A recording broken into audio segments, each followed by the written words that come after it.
নমস্কাৰ প্ৰিয় দৰ্শক, আজি পুনৰ স্বাস্থ্যৰ ওপৰত এটি গুৰুত্বপূৰ্ণ বিষয় আপোনালোকৰ মাজলৈ লৈ আহিছোঁ। বিষয়টো হৈছে আমাৰ অসমীয়া আহাৰ মাহত আমি সাধাৰণতে কি কি খাদ্য খাব লাগে বা কি কি খাদ্য খালে আমি সহজে কোনো বেমাৰত নপৰোঁ আৰু কি কি খাদ্য খোৱাৰ পৰা আঁতৰি থাকিব লাগে। আহাৰ মাহ অসমীয়া বৰ্ষপঞ্জীৰ এক গুৰুত্বপূৰ্ণ সময়। এই সময়ছোৱাত গ্ৰীষ্মৰ প্ৰকোপ লাহে লাহে বাঢ়ি আহে, বৰষুণৰো আগমন ঘটে, যাৰ ফলত বতৰত আৰ্দ্ৰতাৰ পৰিমাণ বেছি হয়। এনে পৰিৱৰ্তিত বতৰত আমাৰ শৰীৰৰ হজম শক্তি কিছু দুৰ্বল হৈ পৰে আৰু বিভিন্ন ধৰণৰ সংক্ৰমণৰ সম্ভাৱনাও বৃদ্ধি পায়। সেয়েহে এই সময়ত আমাৰ খাদ্যাভ্যাসৰ প্ৰতি বিশেষ মনোযোগ দিয়াটো অতি প্ৰয়োজনীয়। গতিকে আহকচোন, আহাৰ মাহত কি কি খাদ্যই আমাক সুস্থ ৰখাত সহায় কৰিব আৰু কি কি খাদ্যৰ পৰা আঁতৰি থকা উচিত সেই বিষয়ে বিতংভাৱে আলোচনা কৰোঁ। আহাৰ মাহত খাবলগীয়া অতি প্ৰয়োজনীয় প্ৰথম খাদ্যবিধ হৈছে সেউজীয়া পাতৰ অমৃত অৰ্থাৎ শাক পাচলি। আহাৰ মাহত প্ৰকৃতিয়ে আমাক বিভিন্ন ধৰণৰ সেউজীয়া শাক পাচলিৰে উপচাই ৰাখে। মৰিচা, কলমৌ, ভেদাইলতা, নৰসিংহ আদি এই সময়ত সহজে পোৱা যায়। এইবোৰ কেৱল দেখাতেই সতেজ নহয়, গুণতো অসাধাৰণ। ইয়াৰ উপকাৰিতাবোৰ জানিলে আপুনি নিশ্চয় আচৰিত হ'ব। এই সেউজীয়া শাক পাচলিবোৰ ভিটামিন আৰু খনিজৰ ভঁৰাল। এই শাক পাচলিবোৰত vitamin A, vitamin C, vitamin K, folate, iron, calcium, potassium আদি প্ৰচুৰ পৰিমাণে থাকে। ভিটামিন চিয়ে ৰোগ প্ৰতিৰোধ ক্ষমতা বঢ়ায়, আইৰণে তেজ বৃদ্ধি কৰে আৰু কেলছিয়ামে হাড় শক্তিশালী কৰে। ইয়াত থকা ফাইবাৰে হজম প্ৰক্ৰিয়া সুচল কৰে, কোষ্ঠকাঠিন্য দূৰ কৰে আৰু পেট পৰিষ্কাৰ কৰি ৰাখে। এণ্টি অক্সিডেণ্টেৰে ভৰা এই সেউজীয়া শাকত থকা এণ্টি অক্সিডেণ্টে শৰীৰৰ পৰা ক্ষতিকাৰক ফ্ৰী ৰেডিকেল আঁতৰাই কোষবোৰক সুৰক্ষা দিয়ে আৰু দীৰ্ঘম্যাদী ৰোগৰ সম্ভাৱনা কমায়। এতিয়া জানো আহক যে ইয়াক খাবৰ বাবে কেনেকৈ প্ৰস্তুত কৰিব। সদায় ভালদৰে ধুই পৰিষ্কাৰ পানীত কিছু সময় তিয়াই ৰাখি তাৰপিছত কম তেল মছলাৰে ৰান্ধি খাব লাগে। ভাজি, আঞ্জা বা কেঁচা চালাড হিচাপেও খাব পাৰি। মনত ৰাখিব, বেছি সিজালে ইয়াৰ পুষ্টিগুণ কমি যায়। কেঁচাকৈ চালাড বনাই খালে যদি কাৰোবাৰ গেছৰ সমস্যা হয় তেন্তে তেনেকৈ খোৱাৰ পৰা দূৰত থাকিব। আহাৰ মাহত খাবলগীয়া দ্বিতীয়বিধ খাদ্য হৈছে ৰোগ প্ৰতিৰোধৰ কৱচ অৰ্থাৎ টেঙা ফল। আহাৰ মাহৰ গৰমত শৰীৰক সতেজতা দিয়া আৰু ৰোগৰ বিৰুদ্ধে যুঁজিবলৈ শক্তি দিয়া টেঙা ফলবোৰ অমৃতৰ দৰে। নেমু, থেকেৰা, আমলখি আৰু কিছু পৰিমাণে পকা আম, য'ত ভিটামিন এ আৰু চি থাকে, এই সময়ত বৰ উপকাৰী। এই টেঙাজাতীয় খাদ্য ভিটামিন চিৰ ভাণ্ডাৰ। টেঙা ফলত থকা প্ৰচুৰ ভিটামিন চিয়ে শ্বেতৰক্ত কণিকাৰ উৎপাদনত সহায় কৰে, যিয়ে আমাৰ শৰীৰক সংক্ৰমণৰ বিৰুদ্ধে যুঁজিবলৈ শক্তিশালী কৰি তোলে। ই ছালৰ স্বাস্থ্যও উন্নত কৰে, শৰীৰত পানীৰ পৰিমাণ ধৰি ৰাখে। এই ফলবোৰত পানীৰ পৰিমাণ বেছি থাকে, যিয়ে গৰমত শৰীৰক ডিহাইড্ৰেশ্যনৰ পৰা ৰক্ষা কৰে। এই খাদ্য হজম সহায়ক। নেমু, পানী বা আমলখিৰ ৰসে হজম শক্তি বঢ়ায় আৰু এচিডিটি কমোৱাত সহায় কৰে। এতিয়া জানো আহক যে ইয়াক খাবলৈ আপুনি কেনেকৈ প্ৰস্তুত কৰিব। চৰ্বত বনাই চালাডত দি কম তেল মছলাৰে আচাৰ হিচাপে বা কেঁচাইও খাব পাৰে। ৰাতিপুৱা খালী পেটত কুহুমীয়া পানীত নেমুৰ ৰস মিহলাই খালে বহু উপকাৰ পোৱা যায়। ইয়াৰ উপৰিও আপুনি টেঙামৰা খাব পাৰে। এইবিধ উদ্ভিদ আমাৰ অসমীয়া সমাজত কেৱল খাদ্য হিচাপেই নহয়, পৰম্পৰাগত বিভিন্ন ৰোগৰ প্ৰতিকাৰৰ বাবেও ব্যৱহাৰ হৈ আহিছে, কাৰণ ই হৈছে ভিটামিন চিৰ ভঁৰাল। টেঙামৰাত প্ৰচুৰ পৰিমাণে ভিটামিন চি পোৱা যায়। ই শৰীৰৰ ৰোগ প্ৰতিৰোধ ক্ষমতা বৃদ্ধি কৰাত সহায় কৰে আৰু দাঁতৰ আলুৰ সমস্যা অৰ্থাৎ স্কাৰ্বি প্ৰতিৰোধ কৰে। টেঙামৰাত থকা এণ্টি অক্সিডেণ্টে শৰীৰৰ কোষসমূহক মুক্তমূলকৰ দ্বাৰা হোৱা ক্ষতিৰ পৰা ৰক্ষা কৰে, যাৰ ফলত বিভিন্ন পুৰণি ৰোগৰ সম্ভাৱনা কমে। উচ্চ ৰক্তচাপ নিয়ন্ত্ৰণ কৰে। কিছুমান গৱেষণাত দেখা গৈছে যে টেঙামৰাৰ ৰসে উচ্চ ৰক্তচাপ কমোৱাত সহায় কৰিব পাৰে। অৱশ্যে এই ক্ষেত্ৰত চিকিৎসকৰ পৰামৰ্শ নিশ্চয় ল'ব। পাচনতন্ত্ৰৰ বাবে উপকাৰী। ই হজম শক্তি বঢ়ায় আৰু কোষ্ঠকাঠিন্যৰ সমস্যা দূৰ কৰাত সহায় কৰে। টেঙামৰাৰ ৰস বা চৰ্বতে গৰমৰ দিনত শৰীৰ শীতল ৰখাত সহায় কৰে। কাহ আৰু চৰ্দিৰ উপশম কৰে। পৰম্পৰাগতভাৱে ইয়াক কাহ, ডিঙিৰ বিষ আৰু চৰ্দিৰ প্ৰতিকাৰ হিচাপে ব্যৱহাৰ কৰা হয়। ই প্ৰস্ৰাৱ বৃদ্ধি কৰে। ই শৰীৰৰ পৰা অতিৰিক্ত পানী আৰু বিষাক্ত পদাৰ্থ বাহিৰ কৰাত সহায় কৰে, যাৰ ফলত বৃক্কৰ কাৰ্যক্ষমতা ভালে থাকে। ই কলেষ্টৰল নিয়ন্ত্ৰণ কৰে। কিছু অধ্যয়নত ই কলেষ্টৰলৰ মাত্ৰা নিয়ন্ত্ৰণ কৰাত সহায়ক বুলিও কোৱা হৈছে। আমক ফলৰ ৰজা বুলিও কোৱা হয় আৰু ইয়াৰ সোৱাদৰ লগতে বহুতো স্বাস্থ্যজনিত উপকাৰিতাও আছে। আম হৈছে ভিটামিনৰ ভঁৰাল। আমত প্ৰচুৰ পৰিমাণে vitamin A, vitamin C, vitamin E, vitamin K আৰু বিভিন্ন ভিটামিন বি যেনে ফলেট পোৱা যায়। ভিটামিন এ যি চকুৰ বাবে উপকাৰী। ভিটামিন চি শৰীৰৰ ৰোগ প্ৰতিৰোধ ক্ষমতা বৃদ্ধি কৰে। এণ্টি অক্সিডেণ্টেৰে ভৰপূৰ। আমত থকা এণ্টি অক্সিডেণ্টে শৰীৰক ফ্ৰী ৰেডিকেলছৰ ক্ষতিৰ পৰা ৰক্ষা কৰে, যিয়ে বিভিন্ন ৰোগৰ পৰা বচাই ৰাখে। হজম শক্তি বঢ়ায়। আমত থকা আঁহ আৰু কিছুমান এনজাইমে হজম প্ৰক্ৰিয়াত সহায় কৰে আৰু কোষ্ঠকাঠিন্যৰ সমস্যা দূৰ কৰে।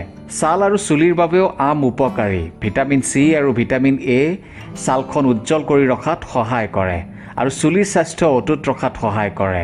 আমত থকা মেগনেছিয়াম, পটেছিয়াম আৰু মেংগাফেৰিনে হৃদযন্ত্ৰ সুস্থ ৰখাত সহায় কৰে। ই মগজুৰ স্বাস্থ্যও উন্নত কৰে। আমত থকা গ্লুটামিন এচিডে মনোযোগ আৰু স্মৃতিশক্তি বঢ়োৱাত সহায় কৰিব পাৰে। অৱশ্যে আমত শৰ্কৰাৰ পৰিমাণ বেছি থাকে, সেয়েহে ডায়েবেটিছ ৰোগীসকলে চিকিৎসকৰ পৰামৰ্শ লৈহে আম খাব লাগে। যিকোনো বস্তুৱেই অত্যধিক খালে ভাল নহয়, সেয়েহে পৰিমিতভাৱে আম খালে ইয়াৰ সম্পূৰ্ণ লাভ পাব পাৰি। আহাৰ মাহত উৎকট গৰমত খাবলগীয়া আন এবিধ খাদ্য হৈছে পেটৰ মিত্ৰ দৈ। দৈ বা গাখীৰৰ পৰা তৈয়াৰী এই খাদ্যবিধ আহাৰ মাহৰ গৰমত শৰীৰৰ বাবে বৰ উপকাৰী। ই কেৱল সুস্বাদুই নহয়, পুষ্টিৰেও ভৰপূৰ। দৈ হৈছে প্ৰ'বায়'টিকৰ উৎস। দৈত থকা উপকাৰী লেক্টোবেচিলাছ বেক্টেৰিয়াই আমাৰ অন্ত্ৰত ভাল বেক্টেৰিয়াৰ ভাৰসাম্য ৰক্ষা কৰে, যাৰ ফলত হজম শক্তি উন্নত হয় আৰু পেটৰ বিভিন্ন সমস্যা যেনে গেছ, বদহজম, ডায়েৰিয়া আদিৰ পৰা সকাহ পোৱা যায়। আহাৰ মাহত দৈয়ে শৰীৰ শীতল কৰি ৰাখে। দৈৰ প্ৰকৃতি শীতল হোৱা বাবে ই গৰমত শৰীৰৰ উষ্ণতা নিয়ন্ত্ৰণ কৰাত সহায় কৰে আৰু সতেজ অনুভৱ দিয়ে। দৈত কেলছিয়াম আৰু প্ৰটিনো পোৱা যায়, যিয়ে হাড় আৰু মাংসপেশী শক্তিশালী কৰে। এতিয়া এই দৈ আপুনি কেনেকৈ খাব? প্ৰায় সকলোৱে জানে যে দৈ কেনেকৈ খাব লাগে। চেনি বা নিমখ, জিৰা গুড়ি দি লাচ্ছি বনাই, ফলৰ লগত মিহলাই স্মুদি বনাই বা ভাতৰ লগত খাব পাৰে। ৰাতি দৈ খোৱাতকৈ দিনৰ ভাগত খোৱাটো বেছি উপকাৰী, কাৰণ ৰাতি হোৱাৰ লগে লগে সূৰ্যৰ পোহৰ নাইকিয়া হৈ যায়, যাৰ বাবে আমাৰ শৰীৰটোৰ প্ৰকৃতি শীতল হৈ পৰে। আনফালে দৈৰ প্ৰকৃতিও শীতল, সেয়েহে ৰাতি দৈ খালে আমাৰ শৰীৰৰ তাপমাত্ৰা কমি যোৱাৰ সম্ভাৱনা থাকে। সেয়েহে আমাৰ অসমীয়া সমাজত ৰাতি দৈ খোৱাটো স্বাস্থ্যৰ বাবে লাভদায়ক নহয় বুলি গণ্য কৰা হয়। আহাৰ মাহত খাবলগীয়া অতি জৰুৰী খাদ্য হৈছে আমাৰ প্ৰাকৃতিক ঔষধ নহৰু আৰু আদা। আমাৰ ৰান্ধনি ঘৰত সদায় উপলব্ধ এই দুবিধ মছলা কেৱল খাদ্যৰ সোৱাদ বঢ়োৱাই নহয়, ইহঁতৰ ঔষধি গুণো অপাৰ। আদা আৰু নহৰু এণ্টিবেক্টেৰিয়েল আৰু এণ্টিভাইৰেল।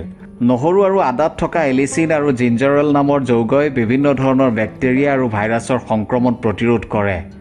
এইবোৰে চৰ্দি, কাহ, ডিঙিৰ বিষ আদিৰ পৰা আৰাম দিয়ে। আদা আৰু নহৰু এণ্টি ইনফ্লেমেটৰী। ইহঁতৰ প্ৰদাহ নিবাৰক গুণে শৰীৰৰ বিভিন্ন অংশৰ বিষ আৰু ফুলি যোৱা কমোৱাত সহায় কৰে। আদা আৰু নহৰু হজম শক্তিবৰ্ধক।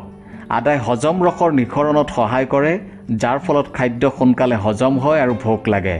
নহৰুৱেও গেছৰ সমস্যা কমায়। এতিয়া জানো আহক যে ইয়াক কেনেকৈ খাব লাগে। তৰকাৰীত মছলা হিচাপে নিয়মিত ব্যৱহাৰ কৰিব পাৰে। আদাৰ ৰস মৌৰ লগত মিহলাই বা আদা দি ৰঙা চাহ খালে উপকাৰ পোৱা যায়। কেঁচা নহৰু 1 বা 2 কোৱা পুৱা খালী পেটত খালে উপকাৰ হয়। আহাৰ মাহত খাবলগীয়া সৰু খাদ্যবিধ হৈছে শক্তিৰ ভাণ্ডাৰ। সেয়া হৈছে তিল, গুটি আৰু বাদাম। তিল বগা বা ক'লা, চিয়া গুটি, ফ্লেক্সিড, বাদাম, আখৰোট আদি দেখাত সৰু হ'লেও পুষ্টিৰে ভৰপূৰ। এইবোৰত স্বাস্থ্যকৰ চৰ্বি থাকে। এইবোৰত থকা ওমেগা 3 ফেটি এচিডে হৃদযন্ত্ৰ সুস্থ ৰাখে আৰু মগজুৰ কাৰ্যক্ষমতা বঢ়ায়। ফাইবাৰ আৰু প্ৰটিন পোৱা যায়। ইয়াত থকা ফাইবাৰে হজম শক্তি ভাল কৰে আৰু প্ৰটিনে শৰীৰক শক্তি যোগায়। ইয়াত এণ্টি অক্সিডেণ্ট আৰু খনিজ পোৱা যায়। বিভিন্ন ধৰণৰ এণ্টি অক্সিডেণ্ট, জিংক, মেগনেছিয়াম আদি খনিজে ৰোগ প্ৰতিৰোধ ক্ষমতা শক্তিশালী কৰে। এতিয়া জানো আহক যে এনেধৰণৰ খাদ্য আপুনি কেনেকৈ খাব। তিল ভাজি গুড়ি কৰি ভাতৰ লগত, চালাডত, দৈৰ লগত বা লাডু বনাই খাব পাৰে। বাদাম ৰাতি তিয়াই থৈ পুৱা খালে বেছি উপকাৰী। চিয়া গুটি পানীত তিয়াই চৰ্বত বা ফলৰ লগত খাব পাৰি। এতিয়া আটাইতকৈ গুৰুত্বপূৰ্ণ কথাটো হ'ল যে আহাৰ মাহত কি কি খাদ্যৰ পৰা আপুনি সাৱধানে থাকিব বা আপোনাৰ বিপদৰ আশংকা থাকিব পাৰে।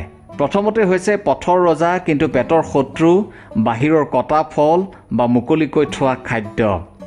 আহাৰ মাহত গৰম আৰু বৰষুণৰ ফলত বতাহত ধূলি মাকতিৰ ফলত বীজাণুৰ পৰিমাণ বাঢ়ে। ৰাস্তাৰ কাষত মুকলিকৈ বিক্ৰী কৰা কটা ফল, চাট, ফুচকা, চানা আদিত দেখাত লোভনীয় হ'লেও স্বাস্থ্যৰ বাবে বহুতেই অপকাৰী। এই খাদ্যবোৰত মাখি পৰে, ধূলি পৰে আৰু সোনকালে বীজাণুৰ সংক্ৰমণ হয়। এনে খাদ্য খালে পেটৰ বিষ, বমি, ডায়েৰিয়া, জণ্ডিছ, টাইফয়েড আদি ৰোগ হোৱাৰ প্ৰবল আশংকা থাকে। ফল-মূল ঘৰত আনি ভালদৰে ধুই পৰিষ্কাৰ পানীৰে চাফা কৰি কাটি লগে লগে খাব। বাহিৰৰ খাদ্য যিমান পাৰি এৰাই চলক।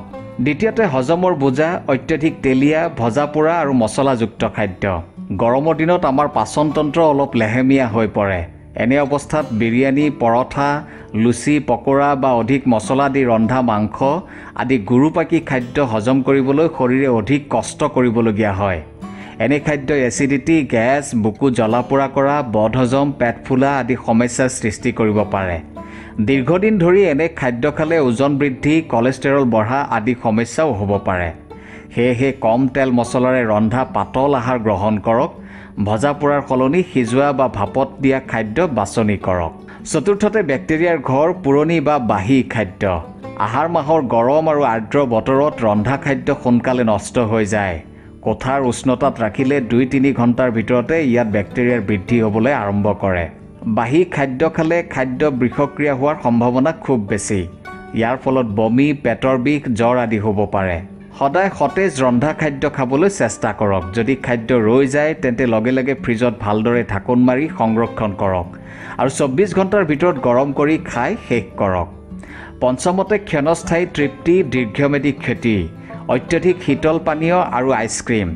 গৰমত ঠাণ্ডা পানীয় বা আইচক্ৰীমে সাময়িকভাৱে তৃপ্তি দিয়ে সঁচা, কিন্তু ইয়াৰ অত্যধিক সেৱনে স্বাস্থ্যৰ ক্ষতি কৰিব পাৰে। গৰমৰ পৰা আহি হঠাতে অতিপাত ঠাণ্ডা বস্তু খালে ডিঙিৰ সংক্ৰমণ, টনচিল ফুলা, চৰ্দি, কাহ আদি হ'ব পাৰে।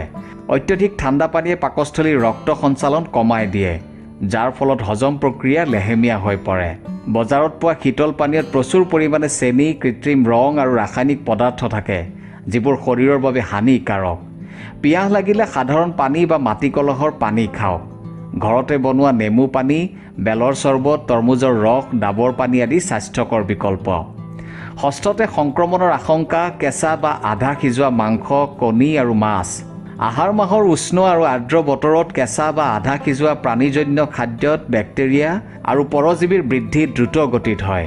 এনে খাদ্য খালে ভয়ংকৰ খাদ্য বিষক্ৰিয়া, পেটৰ সংক্ৰমণ, কৃমিৰ সমস্যা আদি হ'ব পাৰে।